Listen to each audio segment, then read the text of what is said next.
Welcome, listeners, Dino heads, and big baller Dino heads to the Dino podcast. In today's episode, we're going to cover global politics and elections and economics. We're going to look at the recent elections that happened for EU Parliament and some very important elections coming up throughout the West. And we'll try to explore why voters seem to be very unhappy with ruling parties and centrist parties and what it could potentially mean for the rise of far-right populist parties into political power. We'll also talk about economics, the higher levels of national debt, and in particular, we'll start off with a Wall Street Journal article that came out this week titled, "Will Debt Sink the American Empire?" And as always, we will end with your favorite segment, the Bodega Corner. It's a love letter to my childhood in New York, and it's all about being in the bodega and talking shit. So we'll wrap up on that fun note. Before we dive in, some quick housekeeping. So if you like the show, consider supporting us by becoming a member of our Patreon. That'll give you access to exclusive bonus episodes and premium content, and it will make you a true Dino head. It's easy to join. You can click on the link to the Patreon right in my Spotify show page, and it costs $5 a month for the Dino head member tier and $25 a month for the big baller Dino head, which I highly recommend. So support the show, become a Dino head, do it today. With that, let's dive in. We have some serious topics to cover, and so I'm bringing back my brain trust. Let me introduce the guest for today's episode.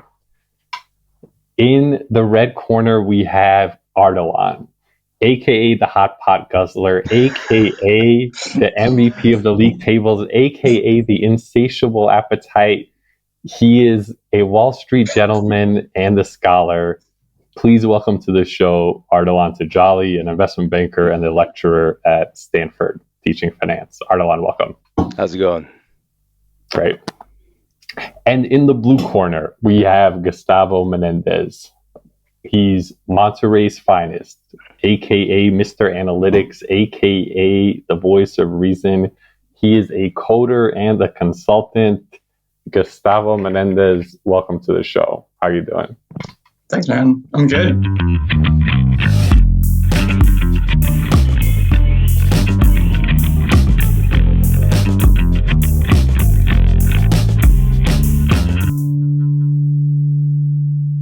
In June, the EU held parliamentary elections. I'm going to give a quick rundown on some big things that happened, and then we can discuss what it means.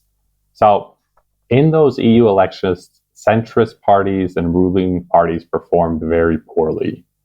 Far-right parties, on the other hand, made big gains in several important countries. In France, Marine Le Pen's far-right party, previously marginalized on the outskirts of politics, it won 31.5% of the vote. By contrast, Macron's ruling Renaissance Party garnered only 14.5% of the vote, roughly in line with the left-wing Socialist Party, which had 14%. So a big embarrassment for Macron and the centrists. In Germany, the conservative mainstream won, the ruling center-left party lost, but the most notable thing was that the AfD, the Alternative for Germany, the country's far-right populist party, increased their share in the country's EU parliamentary seats from 11% to 16.5%. And in Italy, Prime Minister Meloni's far-right party came out ahead in these elections as well, garnering 27% of the vote. So across the board, the parties in power got beat up, the centrists got beat up, and voters seem deeply disaffected with the ruling classes in their countries across Europe. And it's a sentiment not too different from what we're seeing in the United States, where Joe Biden is at very low approval ratings and increasingly behind the polls against his challenger, the previous president, Donald Trump. Ardalan, let me start by asking you, why are voters so disaffected with Macron the center left in Germany, with Biden in the US? What's going on in the political mainstream? Yeah, it's a good question. I think that there are a number of threads that people have been pulling on.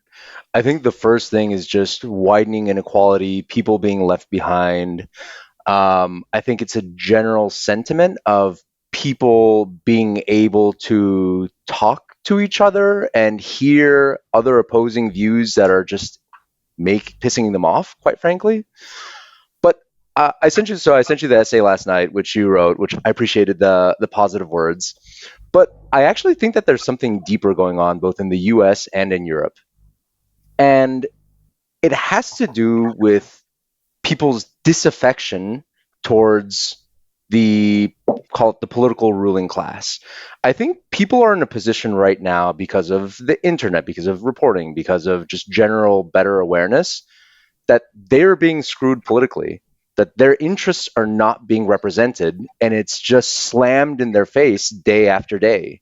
Not only do they, see their interests not being represented in parliaments and governments around the world, around the developed world, I should say, but on top of that, you can see it over the course of your life. That I think one stat that was in my essay was that in the US, inequality has gone up in the last 60 years, right? Almost every year in the last 60 years. That's insane. So of course you're going to have this inter and intra-generational fury building up. I described it as rage. Some of my other sources called it hate. Some of them called it despair. But I think that these are all words that get at the idea that people are just no longer willing to take it. And the only way that they can fight back, I think I had a section in my essay that was saying, it was titled Bomb versus Wrench. And so a vote is a wrench, right? You're supposed to be able to use a vote to fix the society that you live in. But if that's not working, if, as I said in the essay, if the pipes are placed outside of your reach and the plumbers aren't doing anything, you're going to blow up the house, because a vote is both a wrench and a bomb. And so I think that if fixing incrementally is not working, people are going to tear down the house. And that's what they're doing. Now, not to suck up all the air in the room, and we can talk about it in a second, but I think what's really interesting and what we've seen previously in history is that people kind of unintuitively, when they blow up the house, call it, they don't do it by putting in some liberal government, very democratic. They put in authoritarians, and we can come back to that point. But I think that's what we're starting to see both in the U.S., across Latin America, and across Western and Central Europe. Yeah, that's an interesting point. And it really seems bad out there in the Western world. I'll put this up on the screen. Here's a Twitter post with a recent with a photo of the recent G7 meeting, and it shows the leaders of all the countries lined up for the audio listeners with their net positive or negative approval ratings over their heads. And you can see that the most popular leader of the bunch has a net disapproval of 10% negative. And all of them are deeply, deeply in the red. And it's interesting what you say, Ardalan, about the way that people react is by turning to some political force that may represent the 100%. Everyday person. Well, go ahead, Gustavo, if you had a thought. My impression is that on the left, those left-wing populists have largely been marginalized by the centrist parties, by the center-left parties, broadly speaking, here in the United States, as well as in a lot of countries in Europe. So it seems like almost all of the energy that's populist is happening on the right wing. And that, I think, with it brings some dangers. Is that how you guys see it as well? I mean, Ardalan, Gustavo. First of all, I don't know what's so concerning about Italy and Germany leaning right. What could go wrong? What could possibly go wrong?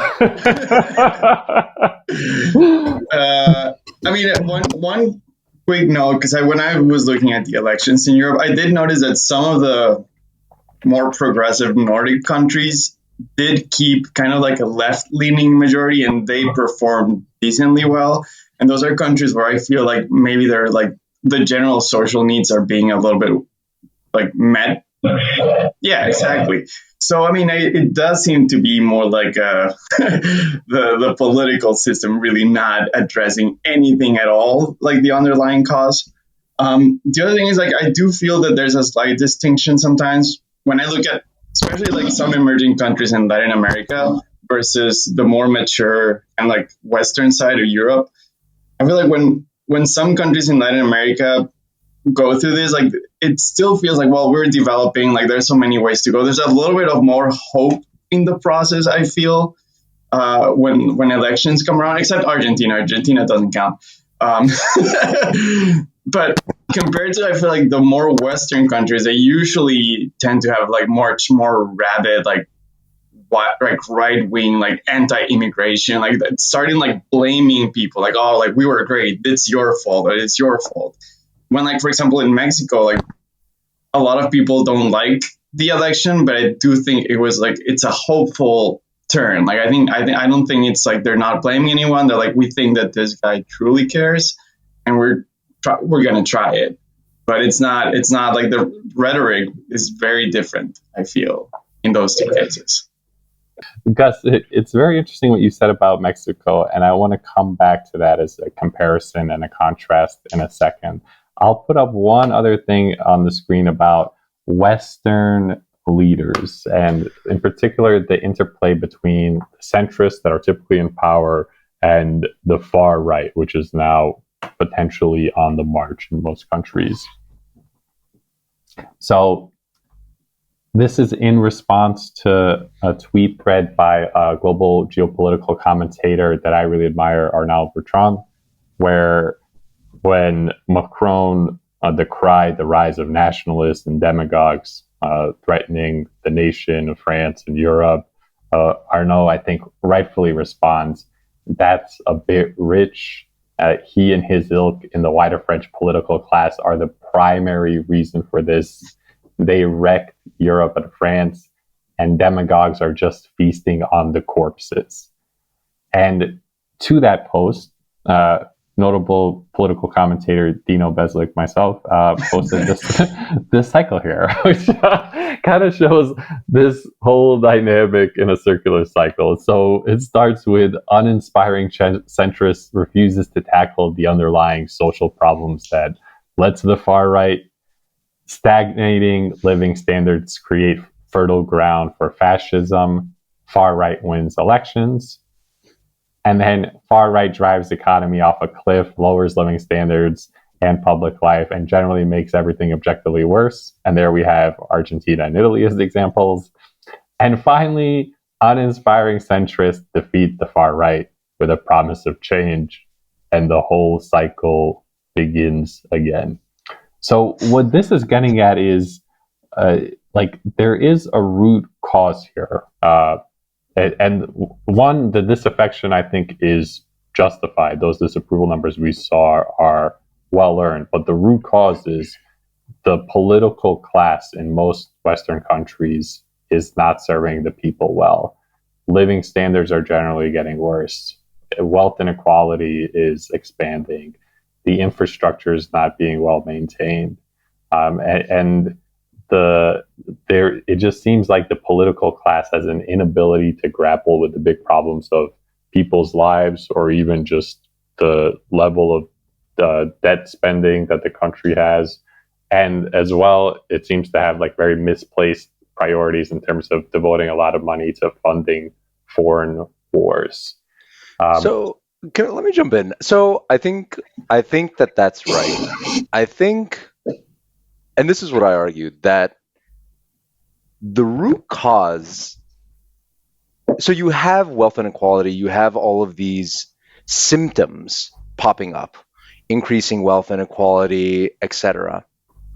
The root cause of this is political inequality, right? The reason that the political class is not helping people or not having society function in the way that the broad base of people need it to function is because the voices, or the voice of the broad base of the constituency, is not being heard, right? Because most of these governments, if not all of them, I would argue, they bend towards money and power. And the forces that fund all of these politicians and hold up, I would say, the legislative, executive, and to a certain extent, the judicial branch here in the US, and then similarly in other European countries. And so the only thing that we can do is strive to make political equality a reality, right? So to the point where your voice is heard just as loudly as Elon Musk's. How do we do that, right? How does that come? How do we effectuate that? I don't really have the answer to that, but that's the root cause. Well, that's the problem. I need some more Twitter followers to be heard as loudly as Elon Musk. Jeez. Yeah, sure. Exactly. It's got to be clever. We can stop having foreign corporations being able to put in money into super PACs and have fucking Saudi Arabia be able to dictate our policies, right? It's a good step. It's a good first step. I have the solution, and I am in no way oversimplifying things. A minimum and a maximum. Minimum amount of money, maximum amount of money. That's it. Sure. Exactly. Listen to this Stalinist talk. How can I do less than a dream of $10 billion? Like, how will you infringe on my freedom so much, Gustavo? How could you possibly justify this? Yeah, but that's the issue. I mean, that's really the issue, that once you get political equality down, everything else begins to fall into place, right? If you have political equality, then you have a broad base of people setting economic policy, right? And at that point, wealth inequality is very quickly going to shrink because of various laws that are instituted, whether it's higher tax rates, whether it's closing tax loopholes, or what have you. You will get a much, for better or for worse, right? Because it is a slippery slope to a certain extent, but you'll at the very least have social policies that are more reflective of the broad-based sentiment. Again, good or bad, but at the very least, it's reflective of what most people want to do, and you won't have this simmering feeling of unfairness. And I think it's that unfairness that begins to trigger people into rage. And that's why a lot of these, or that's one of the reasons why a lot of these movements on the right, whether it's right now or, as argued in the essay, in the interwar years leading up to World War II, what was so scary about them, and what's so scary about them now, is that these are populist movements, right? These are populist movements, very popular movements, pushing in these crazy leaders on the right. Same thing back right before World War II. It's not fringe elements. And I'll give you one last really interesting stat, and we can talk about it in, I don't know French politics that well, but what has been reported is that the rise of Marine Le Pen, the most supporters are women. Yeah. Right? Yeah, that's crazy. Isn't that wild? You go, girl. Yeah. So take that as you will, but these leaders are tapping into something deep, and that deep thing is disaffection. It's people, who don't want to be, who are not heard. You hit the nail on the head, Ardalan. Generally, I think democracy is good, representation is good. The reason things aren't working so well in the West is that, to say in very harsh terms, the ruling class is mostly a bunch of reptiles that only cares about capital and only cares about these imperial projects abroad. The ruling class does not care about the everyday citizen at all. And that everyday citizen, in the mechanisms of electoral democracy, the way it's set up, does not have many avenues to get real political parties with prospects of coming to power to represent them. So they are turning to populist movements. But let me put a question to You, Can I just Gustavo. jump in? Sorry, can I just jump in there 1 second? Yeah, please. I don't necessarily disagree with you. I do think that a great majority of the politicians could care less about their constituents. But it's almost a moot point. It almost doesn't matter whether they do or don't care. For example, I genuinely think that Barack Obama cared. I genuinely think that Joe Biden, in his terrible policies, which I disagree with, cares about people. I don't think Trump cares. But it kind of doesn't matter because the system is set up to only allow people, for example, to run who are well funded enough to do so. And if they're not, then they're drowned out by all of these other interests that are well funded or people that are well funded. So I think it's deeper than that. It's not because then someone would just say, well, let's just find politicians that care. That's not the problem. The problem is the actual mechanics of, and I'll just speak to the US right now, the mechanics of the political machine in the US are not conducive to having representative politicians. That's the problem. That's really the core issue. And I think that on some base level, people understand that. And so if they think on some unconscious or subconscious level that, look, I'm never going to get a politician that, fully represents what I want, the option is blow it up. Blow it up. And the best way to do that is you get someone so crazy, so out there, that as soon as you get him or her in there, they just gum up all the gears of the machinery. I think they get it. They see it. They want chaos. And again, not to keep harping on the essay, there is academic research that backs this up.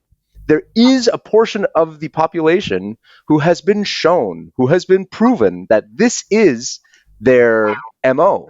They don't care Republican or Democrat. They just want to blow up the system.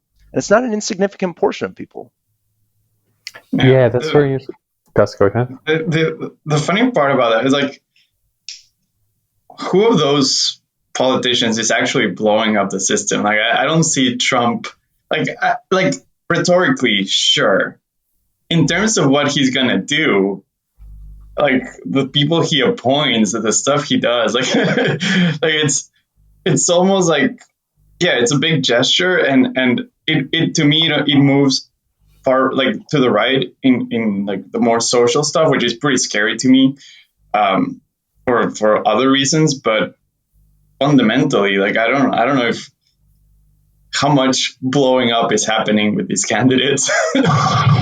It seems like not that much. They talk a big game, but when they come into power, they kind of get in line. Trump is a good example where he had like very out there talk on his campaign, but then he appointed a lot of the same neoconservatives to run his foreign policy, Mike Pompeo's and the like, John Bolton, oh gosh, a lot of plain vanilla Republicans to run the economic policies. So in terms of policy, he wasn't a radical departure from Republican orthodoxies in most areas. In style, the tweets, the just unadulterated comedy that we would get night in, night out, the awful insults. I mean, he was a radical departure on that side. But in most areas, things didn't change that much. And I think there is a government bureaucracy, both the appointees that he chose for himself and then just people who are in their positions all the time that keep things pointed in a certain direction for the state. So I completely disagree. Right? So, hit me with it, Ardalan. Talk your shit. So I think there's a couple things. I think the first thing is that you have to bear in mind that this was Trump's first term in office. Right, so he originally did, right? He did put in sort of the traditional neocons, and I think for the first year or two, like, we went down a lot of paths that I didn't agree with, but weren't huge departures. But he eventually started getting rid of those guys, and all of this culminated in January 6th. I mean, you cannot tell me that that was not a radical departure from the norm. Like, there's no other Republican who fomented an insurrection to try and not certify the new president, right? So that's pretty big. I think the second thing is you talk about a bureaucracy, but it is his judges, Trump's appointed judges, that are now going to be ruling on whether we destroy the regulatory bureaucracy in favor of letting states. I want to get this right, but it's essentially saying that the regulatory bodies, called the EPA or whomever, their powers of how they operate and how the rule making capabilities are going to be greatly diminished. So that bureaucracy itself, he is tearing that down actively now, even from the grave. He's not president anymore, but his Supreme Court judges are ruling on these issues. He's still alive, though. He's still alive. I mean, I just wish he would have a couple more meatloafs, and then no more. And to that point, and I don't know, like I don't have a great read on this, but to what extent is it Trump pushing that, or is it just like the establishment like following that, especially with the judges in the Supreme Court? To my understanding, there's like a pretty thorough vetting process that led by like very right-wing, like Christian and Catholic organizations. That there's a lot of heavy lifting there, which to me, like that is almost like to me I find a little bit scarier the encroachment of like right-leaning, like hard Christian or like any religious group, like pushing an agenda and like the way they tap into like the Republican movement and all that stuff like that. Because like they do seem pretty organized, and they do seem like they have like very clear goals that they're very successful at achieving. That is kind of the ways that I'm pretty. I completely agree. I do think that he has that Trump.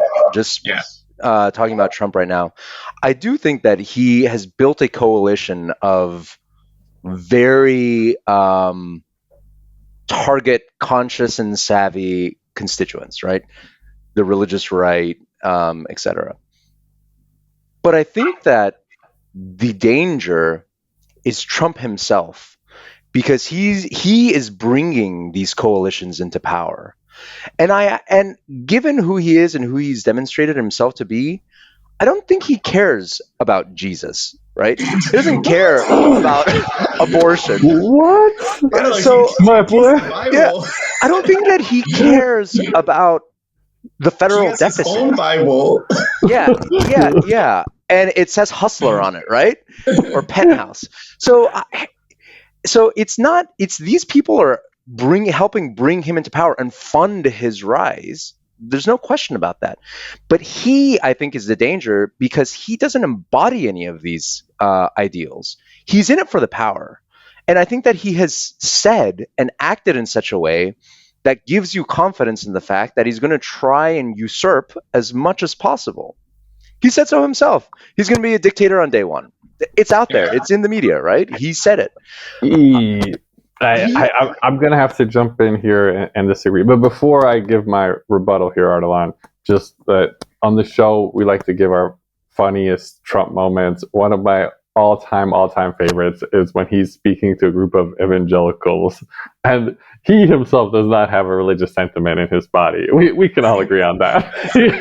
He holds up the Bible and he's like, "Look at this. You love this." You love it. And these people are like, "Oh my gosh, he's so presidential. I would die for this man." I think that the only thing that Trump has ever prayed for has been an erection, given his disgusting overweight, right? Like, well, messy Ardalan on a Saturday. Yeah, I know. I'm a sassy boy. Messy. But Ardalan, dearest, most holy Kofifi, God, I hope that bleach in my body didn't do this, right? Like, come on. What a joke. Limp dick. Lame. Okay. Enough about Trump's spurs about erections, please. Let's not do this to my podcast audience. But Ardalan, my rebuttal to the Trump being some unique threat to democracy that goes beyond style is, we had 4 years of Trump, and democracy didn't end, and we've tested it. I disagree with many of his policies. I don't intend to vote on it, so I'm no pro-Trump guy aside from just the pure comedy gold that I cannot help but enjoy. But like, he was in power, and democracy continued on its path. And on the flip side, I think you can also make the claim that Joe Biden has done certain things that are anti-democratic from his side, including, I mean, I think it's very notable that his leading political opponent is being prosecuted, and is being prosecuted on some novel political charges. And again, I'm no big Trump fan, but I think that's a danger to democracy if you normalize that. So there were all sorts of people up in arms when Trump rhetorically was saying, lock her up, to his political opponent, Hillary Clinton, in 2016. Now Trump is actually being pursued by the justice system, and he's being pursued on some very novel charges where he did some bad bookkeeping on paying off a porn star, and that's a state misdemeanor, but if you consider that it might impact his election chances, then we're going to make it into 34 felonies. No one's ever done that level of prosecution before.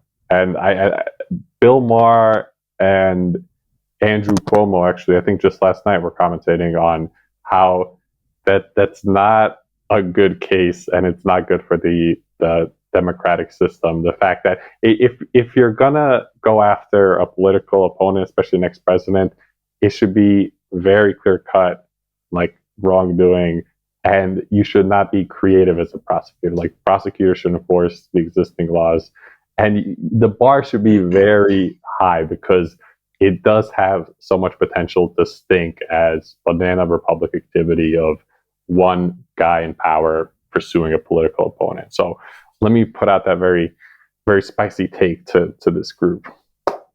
Yeah, I don't know if you have a gut reaction, Gustavo. I certainly do. I mean, I'm not gonna discard the Trump threat side of things, because like I do find him like a very uneasy figure. Like the things he says, like the way he's really gathering like a series of sycophants that are just like fanboys, which is like very. It's a little bit. And girls, Gustavo, and girls. Well, yeah, some of them. But like it is a scary movement on its face. Like I like what I said. I think he has surpassed like the state system yet. I think it's still within the system that exists. But I won't completely describe. Like I think it's a little bit of both. I think right now it's still like the worst part of things are just like the systemic things and the political powers behind it. But like he could morph into something a little bit scarier if left on. But I mean, the other thing is he's a really, really old man with clearly like his brain is giving out. So like if he wins, and I think we got 4 years of this, I don't see anyone taking after him. I think like there's like, I think it's a very like individual like cult. I don't see it as a bigger movement. I think like luckily, like fortunately, to me that's like one of the positives. But yeah, I mean, I think you're right that if left unchecked, and if he was a young guy like starting something, I would find it way scary. Like I don't think he's not threatening. I just think that we're still like what we're seeing right now is still part of what has always been happening. Sure. Yeah. I would just say two things, not to beat a fat orange horse to death, but and I'm not fat shaming actually, so it's more so just my ire at the Cheeto. He deserves it, but he deserves it. Yeah. So I think there's two things. Let me start with the more sort of intellectual one.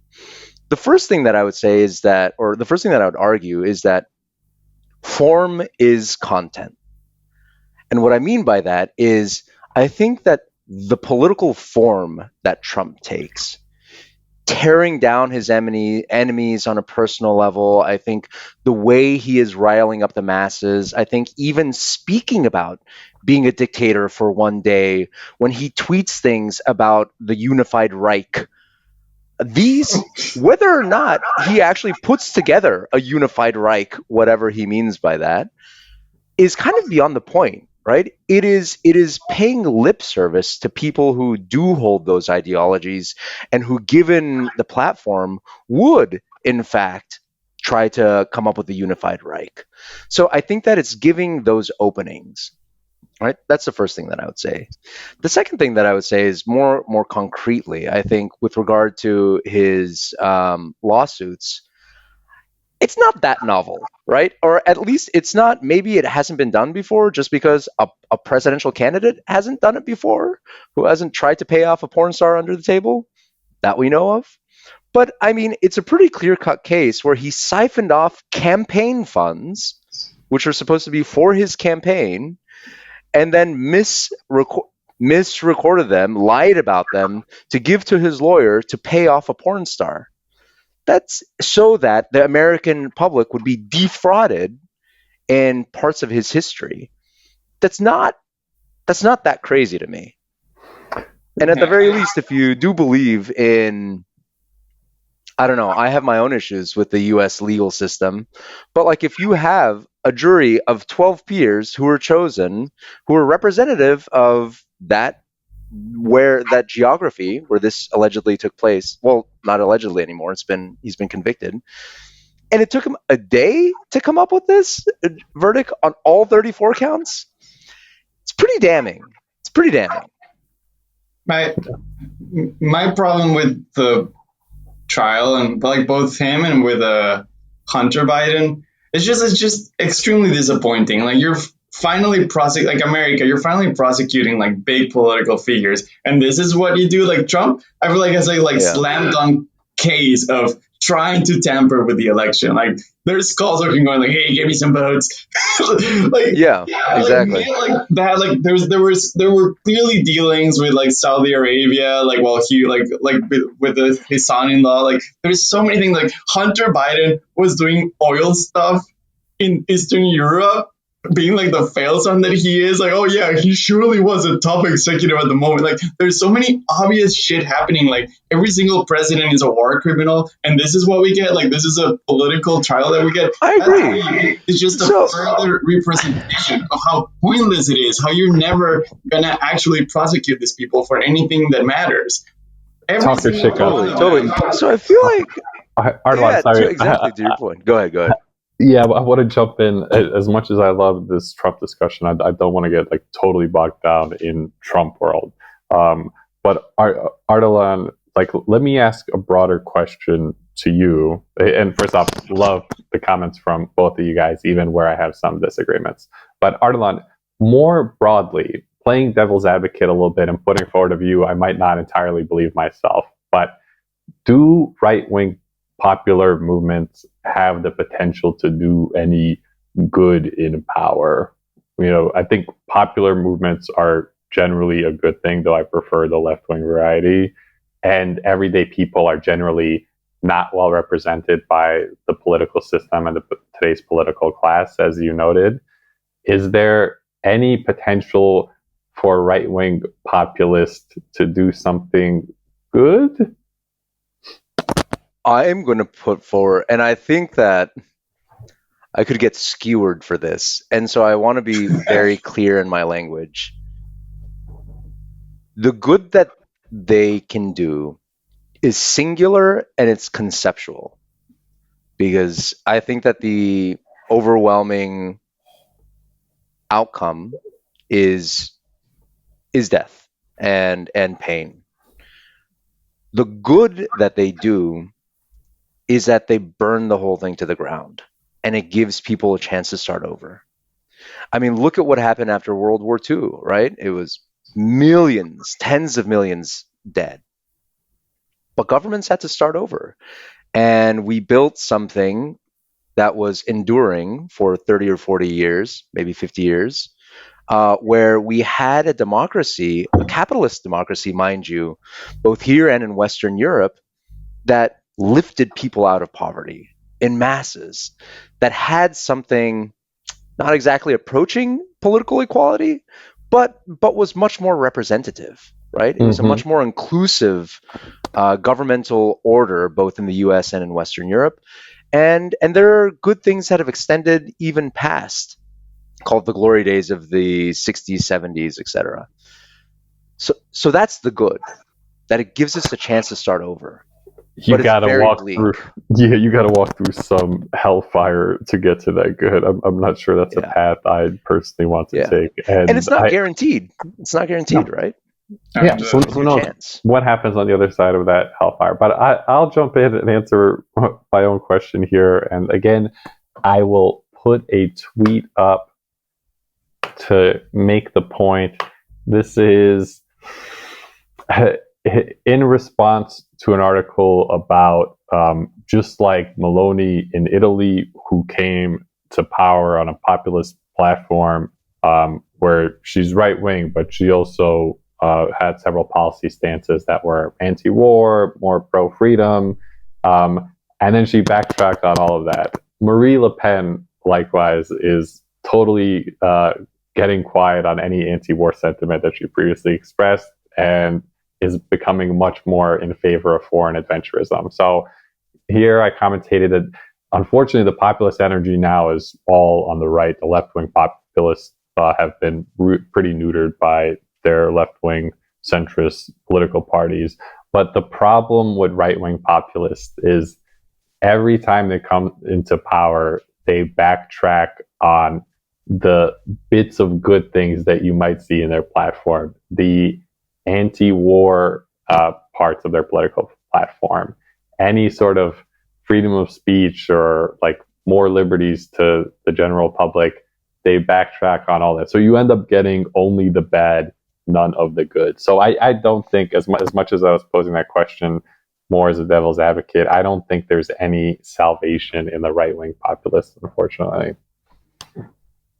Yeah, of course. I mean, I think that any student of history or of politics will say that, or any reasonable one, I should say, will say that right-wingers and conservatives in general, I mean, definitionally, are opposed to social progress, right? They're opposed to progress generally.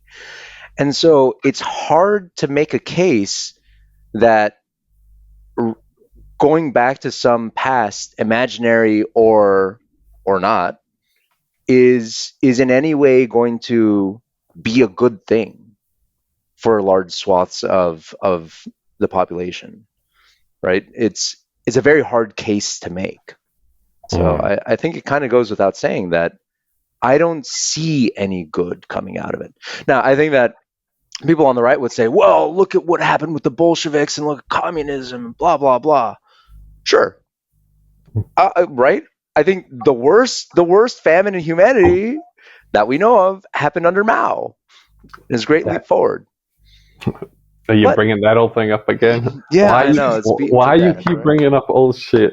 Old shit. But, I mean, it can't be justified. But at the same time, the one thing that I would say is that at least they were trying to progress humanity. They ended up killing it, but at least they were trying to progress, right? They were striving for something, and then it turned into something horrific. But where is the advancement? Where is the message of advancement or progress with Trump, with Meloni, with Le Pen, with, I can't even pronounce the guy from the Netherlands, whatever his name is. The guy with the hair. With the hair, exactly. Yeah, fuck that guy. Where is the message of progress? There isn't one. So how could you expect something good to come out? Good question. Yeah, I think because you won't have any immigrants. I guess that's what they're pitching. Yeah. Oh. Then everyone's gonna have a stupid name after that. Oh boy. But Gus, let me ask you about south of the border and the political situation in Mexico. Mexico seems to have been living a very different political experience over the last several years. There, we had a left-wing populist, AMLO, come to power, and he's now leaving office with incredibly high approval ratings, north of 60%.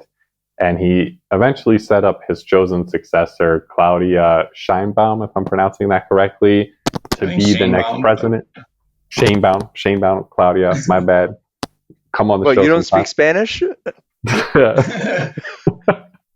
Only two young girls in Spanish. I've seen it. Right. Un poquito. De donde eres? Okay. We'll cut that out. We might leave it in. We'll see what happens. But his successor, Claudia, just won a landslide election to succeed AMLO. And thanks in no small part to the halo of her association with him, the ex-president. So, Gustavo, what is the difference here compared to the neoliberal leaders in the West? Why is AMLO leaving power in Mexico so popular? Well, first of all, just to clarify, if you would see my chats as someone from a somewhat privileged background in Latin America, you can imagine, Dino, that they're losing their shit over this. So this is my favorite thing about my left-wing friends in elite academic institutions. They tend to come from, at the very least, the upper middle class, but usually they're very elite people. And generally the politics are very right-wing, not big fans of left-wing populists. Yeah. Every single WhatsApp chat that I'm on was freaking out, as you can imagine. The joke that I always make is the smaller the Latin American country is, if you meet someone from MBA, the more likely they're the son of an ex-president or they own half of the country. As it gets bigger, you get a wider spread. But if you meet someone from some little place in Central America, that guy is insanely connected. Yep. I don't know. AMLO's power, he's been accused of populism, which to me, it's not a crime. That's what you're supposed to make things that people find popular. Not on its own. I can see how it could be a problem, but I mean he does seem to be somewhat of a departure from the main political powers. I think it didn't help that there doesn't seem to be a clear ideology between any of the opponents. I don't know. People probably are not super aware of the political parties in Mexico or how does it work. But basically, you have the big forces were PRI, PAN, and PRD, and those are supposed to be along the whole political spectrum, and they all allied together in a single candidate to oppose Morena, which is Obrador's party. I think that's not great optics. They all were strongly weakened by it, I believe. But I don't know, man. I think people truly think that he calls it the fourth transformation, and people believe him. People think that he is actually doing stuff for them. And to that point, this would get me kicked out of many of those WhatsApp groups, but I think he might not be doing some things in a very smart way, but I think he's doing things with the right attitude. He's strengthened a lot of social programs. So, for example, one big debate is that he has some big programs, one to give, for example, increased pensions for older people, so that because being older in an emerging country is a rough spot. He also has a very big program focused at youth, and people make a lot of fun of this program because it's meant to support people that are not working or studying to get them started on a job, and they get a monthly allowance to do some sort of internship or something, kind of subsidizing that first job. And people are well, he's spending all the money on people who don't want to work, don't want to study. And I could see if that is mishandled, how it looks like he's just giving money away to be popular. But on the flip side, the concept is not terrible, supporting young people on their first job. So I don't know. I think he's doing a lot of populist stuff, a lot of social welfare, social welfare. Is that? Yeah. Which could be right or wrong. I don't have a clear cut answer to that. On my groups, everyone thinks it's terrible, but it's not that obvious to me. at least. I don't. I guess at the end of all that rant, I don't have a like. I don't think things are bad by definition. I see how they could be misutilized, but I can also like easily understand how like the impoverished people in Mexico, which is the large majority of them, see it as a net positive and a benefit. And like he's on other stuff. Like there's things that are unarguably good. Like Mexico's minimum wage was insanely low. Like it was like around $4 to $5 per day, and now it's still very low, but it's more than twice what it used to be. Like the minimum wage has been drastically increased. Yeah, I don't know. He's done like very clear, very tangible stuff. The main concern is if this stuff is good in the long run. I think that's what a lot of people that vote against him are concerned about. But yeah, that's kind of, to me, like at least that's my sense for it. Like there's so much stuff that he's doing that I agree with some of it, or at least the concept disagree with some of it. A lot of the execution, in my opinion, is lacking. Like stuff I just doesn't seem to be done really well. We can go into examples, but there's too much stuff to go into about. We could do a whole episode about AMLO and Mexican politics, but I really want to see these WhatsApp chats with the right-wing Latinos. But that must be spicy. Like the misinformation happening was pretty funny because like the moment I got a questionable message, I would immediately Google it and be like, okay, that's made up. They're like, AMLO, hijo de puta, go back to Cuba. Like they were sending a message while the election was happening, like, oh, I'm getting texts from like inside of Sheinbaum's like war room, and they're freaking out because they know that the election is not going on in their favor and blah blah. And someone was just like, well, they haven't even counted the votes, so I don't know how they would be freaking out. Also, yeah, sure, this got leaked from Sheinbaum's like war room, like other like fake images showing like, oh, like this is actually like how the count is going, and it looks like Sheinbaum is like on top, like is losing badly, and like, okay, well, first of all, the institute said that nothing would be released before 6 p.m. Like anything before that is a lie, and this is like still like 2 p.m. So that is not a good source of information. And also, like she won, like she was so far ahead in the polls, and she won by such a fucking landslide that there's a good amount of people that are like going like, oh, we're gonna count the votes, and like there was corruption. I was like, there was no corruption in like there's nothing to argue about a 30-point lead. Like, there's nothing. Precisely. You can analyze what happened, you can think about it, but there's nothing to discuss about like especially the same people were the ones that were like angry at AMLO because he was gonna like he's pushing reforms to modify like the voting institute, like the electoral institute. And they were like, no, like this is our precious institution, like it works so well, like he's gonna ruin it. And now that like things didn't work for them, like, oh, like he somehow like managed to do all this corruption and stuff. So that I found that pretty ironic. Having said that, I do think that it works really well, and AMLO trying to mess with it is a little bit scary. That is one of the big negatives that I will say. Along with some involvement of the National Guard to replace the federal police institutions. Like I said, there is scary stuff about the guy. I'm not going to be blind about it. But I'm also not going to be like I'm aware of how much right-wing propaganda is within my circle, so I'm very skeptical also of some of the negative stuff.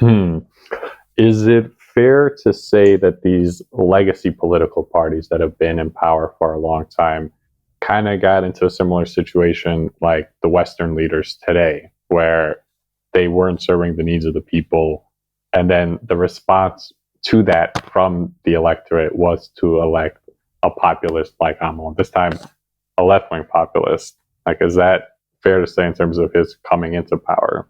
I think the context of Mexico is a little bit interesting because to me, democracy, I think Mexico is shown to be like a strongly democratic in that way, but at the same time, democracy is very recent. So I think we were still in like the trying things out phase. Like again, I don't know how many people know the context, but up until like the 2000s, it was a single party. Like it was everyone else was kind of like around, and it was already showing some like potential for them to lose, but up like for Mexico's whole political history after like the revolution, it was one party, and basically the outgoing president chose the next president. It was called like in Spanish dedazo, which is like pointing a finger. Like, okay, like I'm coming out, you're the president now. And that was until 2000s with PAN. Like, so it flipped. Like, it wasn't really like a left or right thing. Like the government before that, it was more like the one government, and some presidents were more neoliberal, some were a little more like at its origin a little more center left, center right, like it oscillated. It was replaced by like the right wing party, which is PAN, which ruled for 2 years. People were like, the outcomes were not great. Like I said, some people in my family really love them. Yeah, like it depends, but like in general, I would say the outcomes for the majority of people, like they were not materially better. With Calderon, like the war on drugs started, and that was like the whole violence thing got pretty bad. So that was 2012, and then they went back to PRI, which was like the old party, and like with those 6 years that they were in, they were like, okay, let's steal as much as we can. And after that, I think people were furious. They were like, well, we tried the right wing, nothing changed, violence exploded. We tried going back to the old guys, and they just stole everything, like blatantly, like insane corruption scandals. So when AMLO like took a party and departed from it, it was insanely popular. Like, and to me, that's the crazy thing. Like, this party, Morena, started in 2012. Like, it's a very recent party.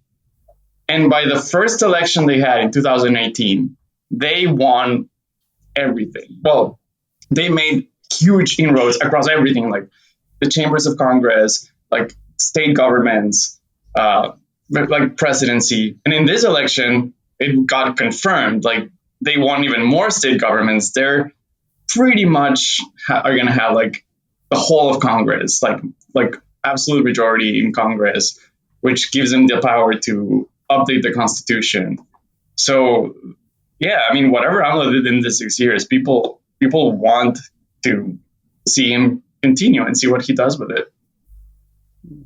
They want more. Yeah. Yeah, at least they want to see how it plays out, I guess. And it's not as scary to me as the more right-wing stuff. And Sheinbaum already like appointed some people to her cabinet that are kind of like messages to the U.S. that, hey, like, calm down, like it's not going to be crazy. Like, she chose a Brad, who was like a former Mexico City, I don't remember exactly what his role was. I think he governor of one of the districts, but he's like fairly U.S. friendly. I think he was part of the negotiations of the free trade agreement.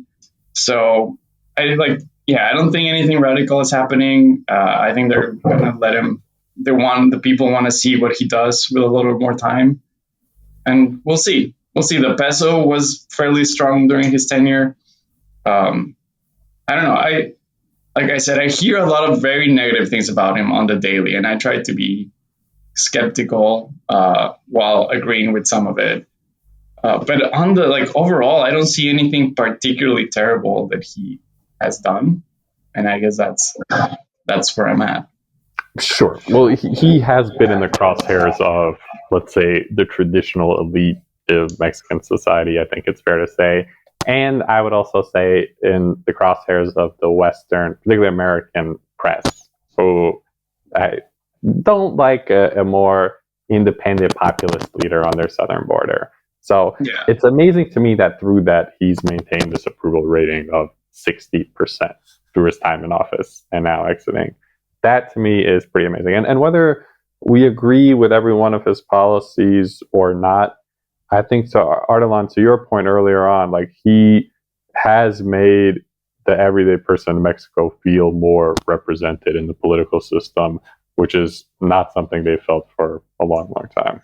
I think that's right. And I mean, just going back to one of the things that Gustavo was saying is, yes, he has poured money into a lot of social welfare systems, pensions. He started the Tren Maya, right? Mm-hmm. Like a lot of infrastructure projects. And a lot of the things that I read about him that are negative are like, oh, his projects are way over budget. There's so much corruption in them. They're not getting done fast enough. They're not big enough. I'm like, dude, when was the last time that the U.S. tried to build a train? Right? Like the infrastructure projects in the U.S. are always over budget. There's always so much corruption.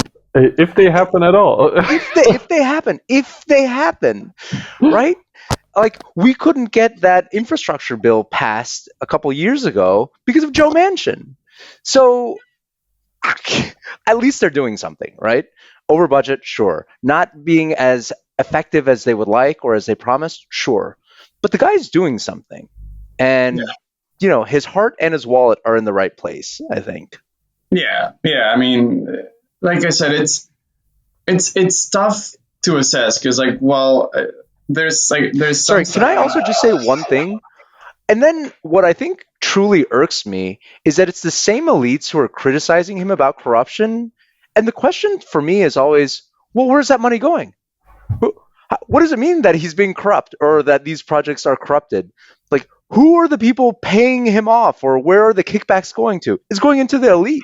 Yeah. Right. Yeah, so it's just kind of mind-boggling to me. It's just like big circle of idiocy where it's just like, you're criticizing him for the thing that you're making yourself rich off of. What am I missing? So obviously this has nothing to do with your family or anything, or your connections or social circles. It's more so just generally speaking. And the U.S. media, not just Gustavo's. For sure. U.S. media. In the defense, or at least of like how political discussions happen in Mexico, or at least in my experience, I feel like, again, even if they oppose him, I do feel like it's not as negative a dialogue. Like, they strongly, but as it's in the U.S. Like, I feel like I said, a lot of it is like, a lot of arguments I hear is like, well, he's divesting from longer term investments, like in like the health system and education. Like, he's divesting from longer term budgets into shorter term stuff. He's making bad choices, like the airport, which I agree that was a very bad choice, like canceling the ongoing airport project for a new worse one. Like, there's specific points, things that you can point out to that those are bad choices, and I agree. And that's kind of like that. I don't want to be too harsh about like what I see, because I probably in some even further like higher circles, then the conversation is very different and it's more about other things. But at least all like mid high, it is more about like I think Mexico doesn't have the same kind of like every man to itself philosophy. At least I don't perceive it as the U.S. I think people broadly agree that you need a strong safety net, that you need to support education, that you need like a socialized healthcare. Like, I think those things are a given. And another thing is like, I don't see, even though it exists more like at private individual organizations, politically, there is not that much of like culture war stuff going on. I think people are mostly like policy based. Like, at some point, it's like how corrupt is this guy, and is he trying to do the right thing or not? Like, I think those are the two big variables. It feels very like whenever I see arguments in Mexico, it feels very different from the U.S. So I do want to point out that when I say like people like argue against him and like are very like strongly, it's not the same way as your old like some like older person in the U.S. saying some pretty bad stuff on Facebook. Like, it doesn't feel the same, at least. I do want to clarify because like that context might be lost. So I think they're like going too far with the way they perceive things and the way they go against this guy. I don't think, I think at least like some of the broader concepts are like their heart is in the right place. That's encouraging. Just so important. Sorry, go ahead. I was going to say that's encouraging to hear, and it's generally good when politics are less emotionally charged, because I think that's when we lose our critical faculties. Although, Gus, I think you're just backpedaling so your cousins don't beat you up when you come to this. Well, Ardalan, I'll let you make the last point, and then I would like to move on to the next topic. We're going to talk about America's economic position, specifically with regards to the national debt. Yeah. So the last thing I was going to say was that I think you kind of made, or like really supplemented the point that I was making earlier, that form is content. And I think that, you drawing that distinction between the political environment in Mexico, where it seems to be a little bit more critical, or analytical, I should say, and where people are this hate, the rage doesn't seem to be there in the same way as it is in the US and in some of these countries in Europe, where you were dehumanizing not only the other side, but you're dehumanizing immigrants. You're taking it to an extreme where you are verbally and sentimentally breaking down the fabric of what is holding these political systems together. That becomes a problem in and of itself, right? It's not only the policies, but it's how you treat the system. Not to say that I have that much respect for the system, but I think there should be fundamental changes. But burning it all down is probably not the way to go. A great note to end it on, Ardalan. I'm going to share an article to jump to the next topic. And this was just out in the Wall Street Journal. Audio listeners, you can see the headline here that says, "Will Debt Sink the American Empire?" And the subtitle is, "After growing for decades, this year the U.S. debt will roughly match its GDP. Throughout history, nations that piled up their obligations have eventually been met by unhappy ends."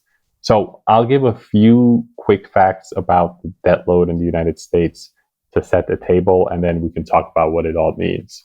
So the national public debt is now approximately $34 trillion. And what's more is that it's accelerating. So we have a national budget deficit that's 1.9 trillion. That's how much we add to our country's debt load every single year. What's making the problem even worse is at this time when we have a very big debt load and a rising debt load, interest rates, which have been near zero for almost a decade, have suddenly gone up dramatically. So how much our country needs to spend to pay just the interest on its debt has exploded. It's estimated that this year the federal government will spend $892 billion just to service its debt, meaning that what we're paying on interest is now surpassing how much we spend on defense, on the largest military budget known to man. So, Ardalan, let me kick it to you. What's going on with the national debt, and is this anything to worry about? Yeah, it's a really good question. I think that it's a very complicated issue. I think it is an issue. You shouldn't be raising debt in perpetuity to levels that are unsustainable. I think that's an uncontroversial statement. I think where the controversy comes in is that the devil's in the details. What is an unsustainable level? And I don't think that we as a collective intellectual and political community have come to a consensus on what that means. And of course it's going to differ between countries that are in the financial and political position of the US and countries that are not in that elevated position. So I think it's very, very unclear. I will say a couple things. The first thing that I'm going to say is that if you read through the article, you're going to notice that every single one of the examples that this guy gave, which you shouldn't be surprised because he's a former head editor of the Wall Street Journal or something, whatever, like super neocons. Like I generally discard most of these things. Like the most utility that has is my toilet paper. Like these guys are insane. 34 trillion. I'm not impressed. Give me a bigger number. I'm not impressed by the Wall Street Journal editorial board. Let's just leave it at that. For their intellectual acuity or their understanding of economics or politics, mind you, let's be clear. And their writing is subpar. But whatever. Moving beyond that. All minor points. Right, minor points. But I think that if you read this article, every single one of the examples that this guy gave was talking about countries that were truly, truly profligate in their spending. It was talking about like all of the wastefulness that France spent on its imperial court, or Spain and their wars abroad, or X, Y, and Z. It just keeps going down the list, right? Now, the U.S., for example, does have a lot of wars abroad. Yes. They are less colonial in nature. I'll tiptoe that line, but I think that the nature of the wars arguably are different, right? Spain was going after conquest, and that blew up in its face. Same thing for the UK, right? All of its colonies eventually revolted, and they lost a lot of their monetary lifelines, et cetera, et cetera. The US, I do actually think, plays not well, but does play a stabilizing role in global security. And that's what I think that a lot of, especially the more recent wars, are aimed at. Very poorly executed. I'm against the Iraq War. I'm against, all of these things. But that was at least a role that they played. And the reason that it's important to say it is because even if you and I don't believe it, our trading partners do, right? And the people who are buying or who are funding this debt do believe it to a certain extent, right? You have to think that China, every country, I'm not even going to go down the list, but every company that is funding the debt, i.e. buying treasuries, believes that the US, they're buying those treasuries because they think that it's a safe store of value. And that goes hand in hand with US, military activity and economic strength and all of that. And so even if you and I see, the hypocrisy and the terrible decisions and all of this, it doesn't kind of matter. What matters is that other people perceive the US to be stable. So let me stop there. There's a number of other points that are really important to take into consideration, but that's the first biggest one. That the examples that this guy gave are just, it's apples to oranges. It's non-applicable to the US situation. Yeah, really interesting. And as much as you said a couple of things there that I disagree with, like, their conquest was good, or their conquest was bad. Our conquest is noble and good. Big difference. How would I say it? But sure. I'm paraphrasing, maybe not capturing the accuracy. So artistic license there. But you're right in the sense that the U.S. has been in a very privileged position where we established the whole international world order after World War II. And at that point, we were the largest economy by far, half of overall global GDP. So we got to set the rules, set the international institutions. And we did try to make some sort of rules-based order. That said, I think there have been so many examples of U.S. hypocrisy that have completely cut across any sort of principal application of any global rules. The Iraq War being a huge example for our generation, that happened around the time of like my political coming of age, that it's made a lot of people in our generation, and I think a lot of developing countries, question the fairness of the U.S. world order. But on the economic front, like with the privileged position that we've been in, especially being the global reserve currency, that's really like held up demand for dollars, for debt from the U.S. government. It's perceived as a safe store of value. The point that Ray Dalio makes in one of his books, I think it's called The Principles of a Changing World Order or something like that, is there have been empires before, and there have been empires whose currency has been the world reserve currency before, and they don't last forever. They have a life cycle. Ray Dalio talks about 4 stages of the life cycle. So there's the rise, there's the peak, then comes the decline and the fall. And he gives a few characteristics of each stage. I just want to share a few that have to do with the decline. So empires with reserve currencies that are in decline, according to Ray Dalio's study of all the past empires for the last however many hundreds or thousands of years, they tend to demonstrate certain characteristics. Number one, debt accumulation. High levels of debt and unfunded abilities begin to accumulate, leading to financial stress. 2, wealth and income inequality. Sound familiar? 3, political and social division.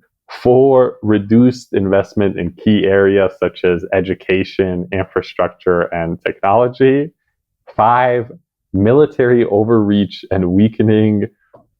6, emergence of geopolitical rivals. And 7, the loss of trust in leadership. So do you remember that graph we looked at with the net disapproval ratings of Biden and Western leaders? So I think with regards to the level of debt and how much is past the tipping point, no one really knows where the tipping point is, and there is no real viable alternative for the US dollar as the global reserve currency today. But the ability to borrow is not infinite. And I think it's accelerating at a very scary pace, especially with the interest payments that we're having. And likewise, the position of empires, the position of global reserve currencies is not ad infinitum. They don't last forever. They go through a cycle and they all ultimately come to an end. And I think it's fair to say we are seeing some of the characteristics of a decline in America's role as the sole leader of the global order, the sole leader of the world's institutions. And one of the key symptoms is what I think we're seeing with the explosion in the national debt. Yeah, look, first of all, I think that points 2 through 4 or 5, that's kind of characteristic of any state at any state of development, right? Like, not investing enough in its people. Yeah, no shit, right? Like, obviously, most states are like pretty corrupt and like not investing enough in their education or infrastructure or whatever. What was point 2? It was like point 2 was wealth and income inequality. Yeah, come on. Tell me a state in the history of the universe that has not have income inequality or wealth inequality. I mean, unless you're all savages, like climbing up the same tree. So come on. I mean, there are degrees to these things. Yeah, doesn't mean that you're in decline. I could point to European society a couple of decades ago. I could point to our own society was far less unequal in the 50s. Less unequal, but that's 70s. Not what he said. Right? So that's not what he said. So, and by the way, I agree with you with like, especially the Nordic countries. I do think I wouldn't characterize them as being in decline, but there's still wealth inequality. So, I take actually almost anything that Ray Dalio says with a grain of salt, but these points don't really Ray do Dalio much for me. Come on the show, explain to us why Ardalan is talking shit. Yeah. And he's talking some bullshit. Yeah. But the most important thing that I would say about this is this. I think that what's that old saying that if you owe the bank $1, it's your problem. If you owe them $1 million, it's the bank's problem. So where I come down on this debt issue is I do think that the fact that the U.S. has the global reserve currency is a huge thing that props up the dollar and keeps up our debt tenable. But I think that the other huge thing is what I said earlier, that it's considered a safe store of value. And I think that push comes to shove, I think that the global community would strive to maintain it. Right? Like, I do think that there's going to be wobbles. I do think that the level of debt, when it reaches very high highs, is going to make it inherently more unstable. There's no argument with me there. Do I think that we should strive to bring it down? Yes. But the level, how worried am I? It's pretty low. Because, again, if you consider the U.S. to be the bank, I think that it's in the world's interest to try and make sure that it's not coming down completely. Look at it this way, and the Wall Street Journal guy said, "Oh, what happens if China begins to sell all of its U.S. holdings?" Come on. First of all, they would tank their economy as well, right? They wouldn't want to do that. Number 2, they are embedded deep enough into the global economy where, first of all, the U.S. could reciprocate not only economically, but kinetically, right? Not that they would want to, but there's so many avenues when you are a country, a nuclear military power, and not just a home, right? You can't equate home or retail finances to a country's finances. There's so many other avenues that you could take to support your currency or economic position. It's just a false comparison. This is Ardalan Tajalli advocating kinetic action against, against China. If they so much as think about selling our precious national debt, Ardalan, come on. If we go bankrupt, there's no point in us getting rinsed in a war in the Asia Pacific. But I think that's my point. What does it mean to go bankrupt? It means that our currency has lost faith, or people have lost faith in our currency, right?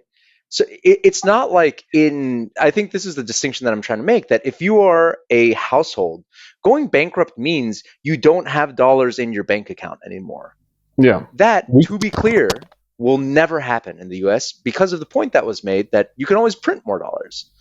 The question is about faith in the dollar and inflation, right? That's kind of the issue. And so my point is that for people to lose faith in the US dollar, that's going to take a lot. And there's a lot that the US can do to restore faith. Thank you, Ardalan. Gus, I want to bring you in, see if you have any perspectives on this issue. I certainly have one or two, but let me. I think there's a lot of variables, like more macro like variables that Ardalan is much more knowledgeable, and I agree. Like, there's a lot of like more stuff out there. Like, yeah, people put their trust in the U.S. That's a benefit for the U.S. So there's different things to consider aside from like a more like purely like, well, this is how much I consume and this is how much I spend.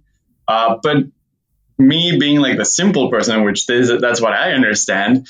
And this is something that like I like to get your take on, because to me, like if you're going into if the expense is higher than what we can collect of revenue, my brain will be like, well, that's because we can use this money to put it into like stuff that will give us further benefits down the line. Like, that's the logical equation that I made. Like, it's perfectly fine to take advantage of this capacity to raise funds if I'm spending more than I'm making, because in the long run it'll help.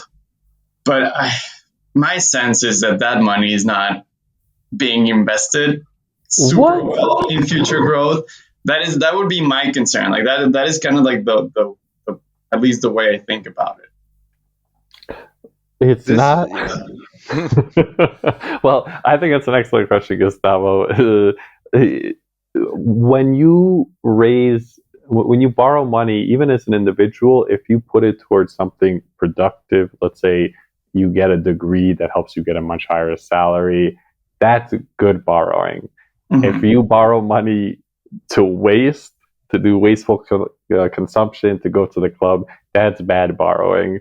And it's the same for countries. And I agree with you. I don't think we're investing as much money as we should in productive uses like education, like infrastructure.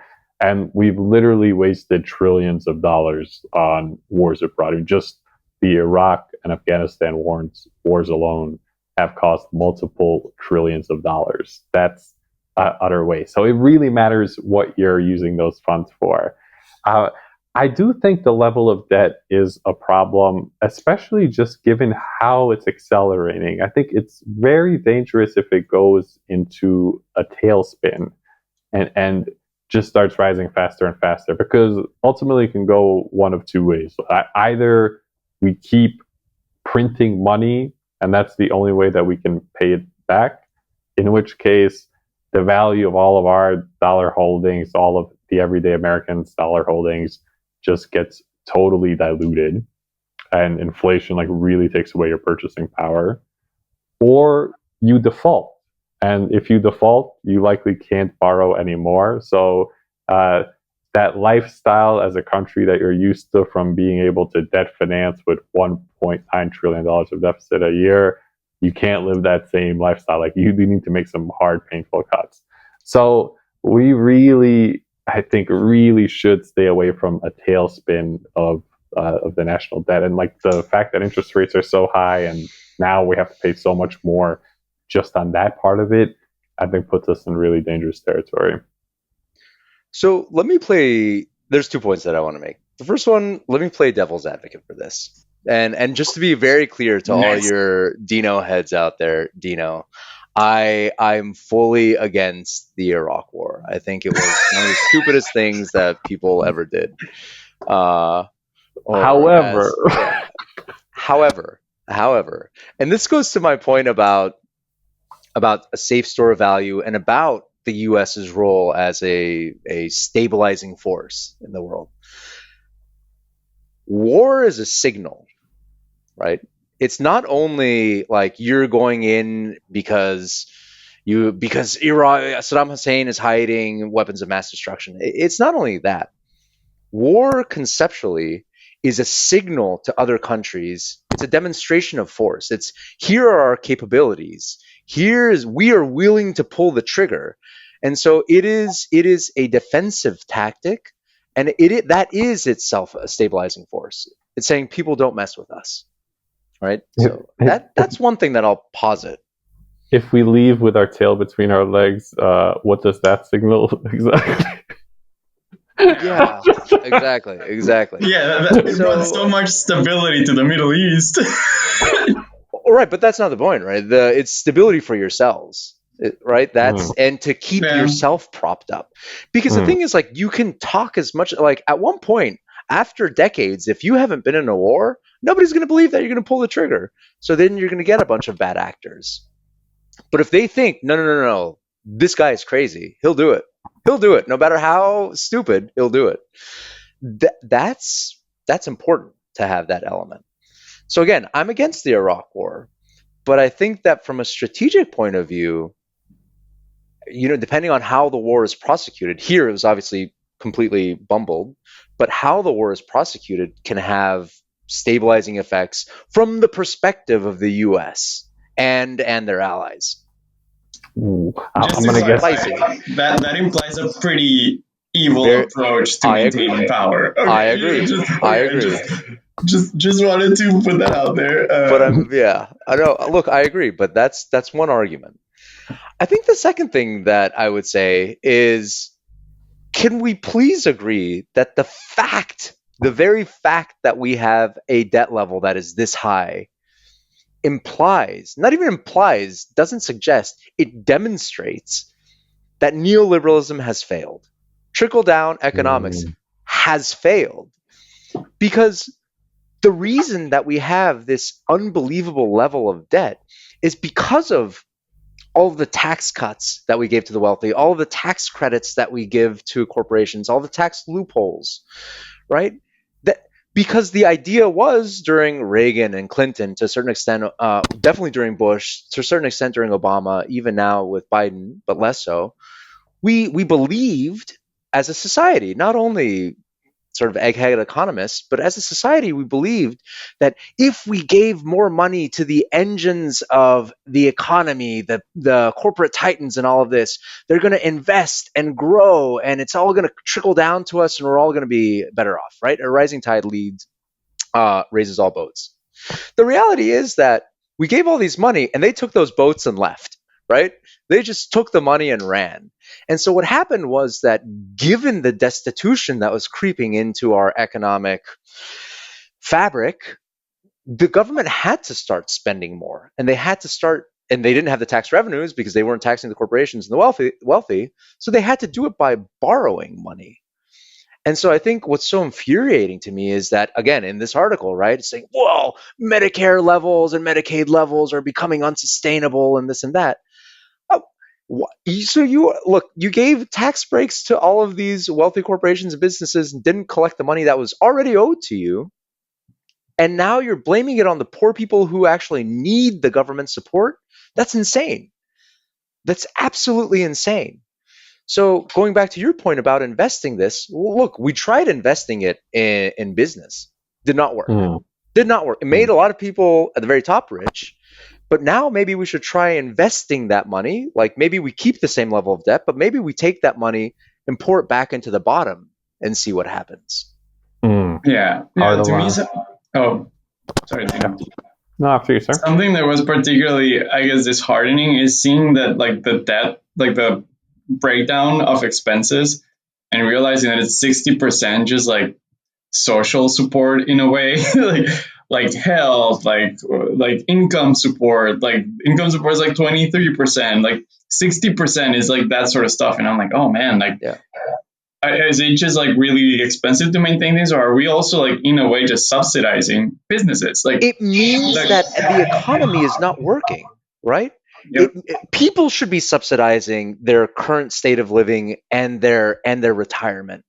And if they're not able to, you cannot tell me that whatever that equates to, that 60% of the budget, that many people are lazy and not working. That's just not true. It means that we're exactly what you said. We're subsidizing businesses' avarice. We're subsidizing their greed, right? They should be paying a living wage, right? Yeah. It should not be the responsibility of the government. Ardalan, just coming in and redeeming yourself after some very. This podcast is full of communists, and I don't know how I feel about it. But, guys, is my screen broken or is it red? I don't know. Oh man, I'm gonna end up in Guantanamo Bay with this podcast. Anyway, Cuba, where you belong, you commie. Gustavo's cousins are sending me with a one-way ticket to Cuba. Right. You and Emlo. Yep. Just kidding, Gustavo's cousins. But all right, gentlemen, I think we can leave the discussion on the national debt there. It's time to wrap up, and it's time for everyone's favorite segment of the Dino podcast, the Bodega Corner. So it's 2 a.m. We just came down the stairs of our second floor walk-up apartment in Manhattan. We came into the bodega to get a late night sandwich and a coconut water. And we're here to talk shit. We're here to talk about anything and everything. Tell the world what we're upset about and what we're happy about. So I can start the discussion and then we'll go around the table. I want to start by giving a big fuck out of here to our national priorities, or really the national priorities of the political class. The level of spending that we have on things like being overextended militarily in order to enforce primacy in every corner of the world, I don't think is productive spending. We've spent trillions of dollars on wars where the ROI is not just terrible, but negative. And we are not investing enough money in infrastructure and taking care of people in need at home. Plus, I think it's pretty messed up that there are certain sacred cows where very few politicians will talk about really taxing the wealth of the insanely wealthy in order to help our country and help those in need. This is why I'm going to end up getting shipped to Cuba by maybe my government here. But anyway, for national priorities of our political class, I want to say, get the fuck out of here.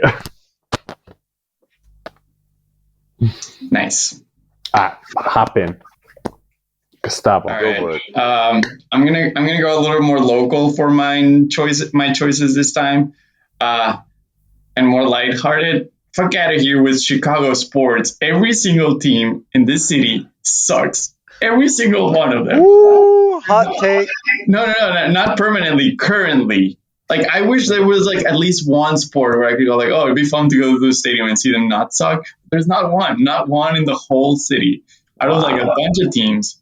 So yeah, that's Chicago sports. We need something. F out of here. Hey, Chicago sports so bad right now. The Bears, the Bulls. Yeah. So let me switch it up a little bit. I think I'm going to go with a shout out. I have recently been thinking about Kobe Bryant, and yeah, random. And what has just struck me, I think that I'm middle management. I think a lot of my friends and colleagues are in that middle management stage. They're at that point in their lives where, they've been working for a number of years. They're looking to either continue progressing, or they're building families, or this and that. It's like it's kind of an interesting time in our lives. And where I'm going to loop Kobe back into this is that what I don't think that I appreciated up until this moment where I realized I was like in middle management and just like, late 30s, mid to late 30s, is that we are collectively in the middle of the grind, right? Just knee deep in the grind. And I think what I didn't appreciate about Kobe until now is that was where he thrived, was just loving the grind. And the grind never wore the guy down. He was just constantly striving and pushing, and he loved it. He loved the work that he was putting into it. And I think that that's maybe a lesson to everybody, and especially us in this like middle of the road stage in our careers and lives where we're trying to push forward and put in the work to just try and love every day, and no matter how mundane or like how grindy it is, to thrive in that. So shout out to Kobe. That. Shout out to Kobe. Probably cooler if if basketball is your grind. Yeah, it's cool if you're making $200 million a year, but like, whatevs. No, but I like to clap it out for the Mamba mentality, Ardalan. I will give a clap it up to NVIDIA. NVIDIA for passing Microsoft in market cap and becoming the most valuable public company in the world. Its market cap surpassed $3 trillion. And the company really has become the shovels. Its chips have become the shovels in the gold rush of AI. So very quick and short shout out to NVIDIA for being the area in the whole generative AI boom where it seems like someone is actually making some money. Yeah. Clap it up. Cool. I'm going to do another local clap out. Well, Midwest clap it up to the cicadas finally starting to die out. You were here, you yelled at us, you filled our trees, and you're finally dying. And it was fun while it lasted, but I'm glad it's over. Well, it's still not completely over, but there's signs. It's finally subduing. Clap it up. Clap it up. What is my F out of here? I mean, so as your listeners may know, we're in a bit of a heat wave right now. So I'm going to say F out of here to New York City air conditioners. Like get your stuff together here, because you either don't work or you work too much. And so you can never get a New York air conditioner to just, hit the spot just right, where you're not either freezing and catching a cold, or you're still sweating and it's just blowing hot air.